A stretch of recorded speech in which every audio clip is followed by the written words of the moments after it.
మరి ఈరోజు కాంగ్రెస్ ప్రభుత్వం వచ్చింది, 2.5 ఏళ్ళు అయింది. ఈ 2.5 ఏళ్లలో ఒక్కసారి ఆలోచన చేయండి. హైదరాబాద్ మహానగరంలో మీ కుకట్పల్లి నియోజకవర్గంలో ఒక్క ఇల్లన్న కట్టినరా కాంగ్రెస్ వాళ్ళు? ఒక్క ఇటుకనన్న పెట్టిండా? కనీసం ఎక్కడన్నా కనీసం ఒక ఇంటికి ముగ్గుపోసిండా? ఇందిరమ్మ రాజ్యం, ఇందిరమ్మ రాజ్యం, ప్రజాపాలన, ఇందిరమ్మ ఇండ్లు, ఇవన్నీ డైలాగులు. కానీ ఏం చేస్తున్నది ఇందిరమ్మ రాజ్యం? ఇందిరమ్మ రాజ్యం అంటే శనివారం ఆదివారం వచ్చిందంటే ఇండ్లు కూలగొట్టే రాజ్యం, హైడ్రా పేరిట అరాచకం చేసే రాజ్యం ఇందిరమ్మ రాజ్యం. గుర్తు తెచ్చుకోండి, ఎక్కడో కాదు, మీ కూకట్పల్లిలోనే మీ ఎమ్మెల్యే గారు పిలిస్తే నేను వచ్చినాను. బుచ్చమ్మ అని చెప్పి ఒక మహిళ, బుచ్చమ్మ ఒక మహిళ, పాపం ఆమె ఇంటి మీద నోటీస్ వేసినారు హైదరాబాద్, నీ ఇల్లు కూలగొడతామని చెప్పి. ఆమె సొంత ఇల్లు కూలిపోతుందనే బాధతోని వాళ్ళ బిడ్డ ఇంటికి పోయి బాలానగర్లో ఆత్మహత్య చేసుకున్నది, ఉరిపోసుకున్నది, భయంతోనే చచ్చిపోయింది.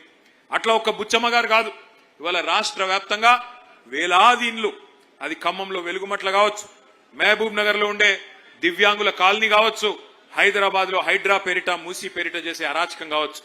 కట్టిన ఇండ్లు ఒక్కటి కూడా లేదు హైదరాబాద్ లో, కానీ కూలగొట్టిన ఇండ్లు ఎన్నున్నాయంటే వేలాది ఇండ్లు. ఇవాళ గరీబోళ్ల ఇండ్లు, గరీబోళ్ల కొంపలు ఇష్టం వచ్చినట్టుగా ఈ 2.5 ఏళ్లలో కూలగొడుతున్న ఒక చెత్త ప్రభుత్వం, దుర్మార్గమైన ప్రభుత్వం కాంగ్రెస్ ప్రభుత్వం. నాకంటే బాగా మీకే తెలుసు, పెద్దలు కేసీఆర్ గారి నాయకత్వంలో ఆనాడు పేదవాళ్ళని కడుపులో పెట్టుకుని చూసుకునే ప్రయత్నం చేసినాం. మనకు కాంగ్రెస్ ప్రభుత్వం ఆనాడు దిగిపోయేనాడు మరి 200 రూపాయల పెన్షన్తో పేదలను వదిలిపెట్టిపోతే, కేసీఆర్ గారి ప్రభుత్వం వచ్చిన తర్వాత, మన రాష్ట్రం వచ్చిన తర్వాత ఎంత చేసుకున్నాం పెన్షన్? మనం ఎంత పెంచుకున్నాం? ఎంత అయింది గట్టిగా చెప్పాలా? 2000 చేసుకున్నాం. 200 నుంచి 10 రెట్లు పెంచుకొని 2000 చేసుకున్నాం. మరి రేవంత్ రెడ్డి ఆ 2000 తీసుకునే పేదవాళ్ళందరినీ బుట్టలో వేసుకోవడానికి, వాళ్ళ ఓట్లు దండుకోవడానికి ఏం చెప్పినాడు ఆ రోజు?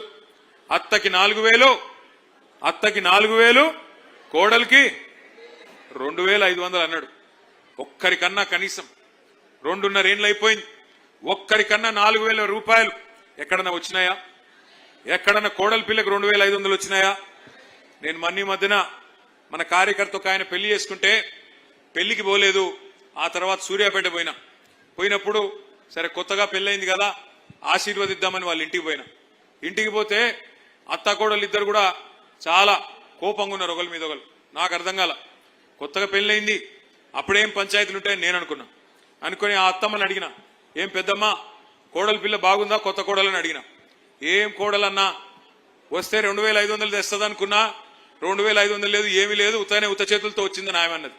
ఆ కోడలి పిల్ల కూడా మహా గడుసు పిల్ల ఉన్నది. ఆమె అంటున్నది, ఆ అత్తమ్మ నువ్వు కూడా 4000 తెస్తావు అనుకున్నా, నీకేమైనా 4000 వచ్చిందని ఆ పిల్ల అంటున్నది. అంటే దిక్కుమాలిన కాంగ్రెస్ ప్రభుత్వం పుణ్యమాని, రేవంత్ రెడ్డి ప్రభుత్వం పుణ్యమాని ఇవాళ అత్త కోడలకు కొత్త పంచాయతీలు కూడా చాలైనాయి రాష్ట్ర వ్యాప్తంగా.